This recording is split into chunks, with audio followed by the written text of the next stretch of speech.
உழைக்காமலே பதவிக்கு வந்தேனா? எடப்பாடி மீது பாய்ந்த அண்ணாமலை, கையை நீட்டி ஆவேசம், பரபரப்பு பேச்சு. தவழ்ந்து தவழ்ந்து காலில் விழுந்து பதவியை பிடித்த எடப்பாடி பழனிசாமி, பச்சை மையால் 10 வருஷமாக கையெழுத்து போட்டும் ஒரு பைசா கூட லஞ்சம் வாங்காத இந்த அண்ணாமலையை பற்றி சொல்வதற்கு எந்தவிதமான தகுதியும் கிடையாது என்று அண்ணாமலை பேசினார். உழைக்காமலே பதவிக்கு வந்த அண்ணாமலைக்கு என்ன தெரியும்? அவருக்கு இருப்பது வாயும் நாக்கும் தான் என்று எடப்பாடி பழனிசாமி விமர்சித்த நிலையில் அண்ணாமலை இவ்வாறு கூறியுள்ளனர். சென்னை ராயல்பேட்டை OMCA திடலில் இன்று மாலை பாஜக பொதுக்கூட்டம் நடைபெற்றது. இந்த கூட்டத்தில் பேசிய அண்ணாமலை, எடப்பாடி பழனிசாமி கடுமையாக பேசி விமர்சித்தார். என்னை விமர்சித்து பேசுவதற்கு எடப்பாடிக்கு தகுதி கிடையாது என்று மிகவும் ஆவேசமாக கையை நீட்டி பேசினார் அண்ணாமலை. இந்த கருத்தை பேச வேண்டாம் என்று நினைத்தேன். என்னை பற்றி காலையில் எடப்பாடி பழனிசாமி சில கருத்துக்களை தெரிவித்திருந்தனர்.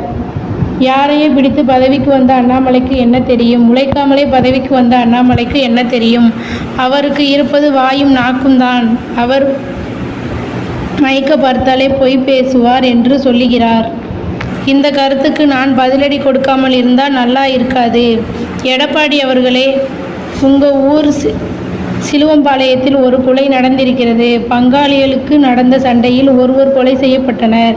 இந்த கொலை தொடர்பாக ஒருவர் கைது செய்யப்பட்டு சிறைக்கு சென்றார். அதற்கு பிறகு கைது செய்யப்பட்டதாக ஒருவர் மேற்கு தொடர்ச்சி மலையில் ஒளிந்திருக்கிறார். இன்று தேமுதிகவில் இருக்கும் மூத்த அமைச்சர், அப்போது அதிமுக அமைச்சர். அவர் கையை காலை பிடித்து இந்த வழக்கை முடித்துவிட்டு மீண்டும் சிலுவம்பாளையம் பஞ்சாயத்து தேர்தலில் நின்று தோற்று போனவர் நீங்க.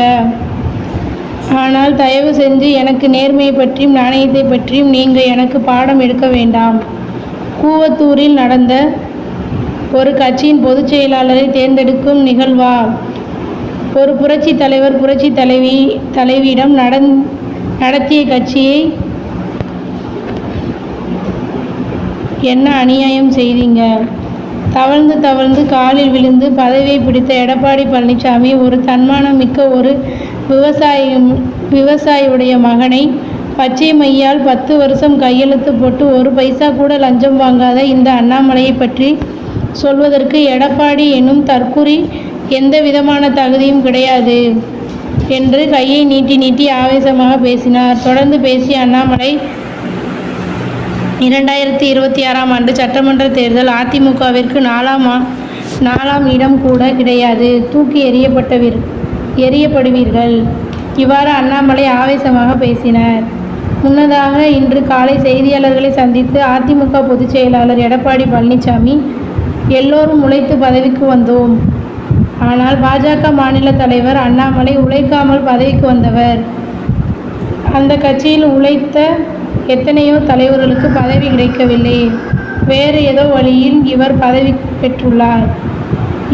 அந்த பதவியை வைத்து இன்று தலைகால் புரியாமல் அண்ணாமலை ஆடிக்கொண்டிருக்கிறார். நான் கிளை செயலாளர் பதவியில் இருந்து 52 ஆண்டு காலம் உழைத்ததுதான் அமைச்சர், பொதுச் செயலாளர் பதவிக்கு வந்திருக்கிறேன். மக்களை பற்றி அவருக்கு எதுவும் தெரியாது. அவரின் ஒரே முதலீடு வாயும் நாக்கும் தான். அவரை மட்டும் விளம்பரப்படுத்தி கொண்டிருக்கிறார்.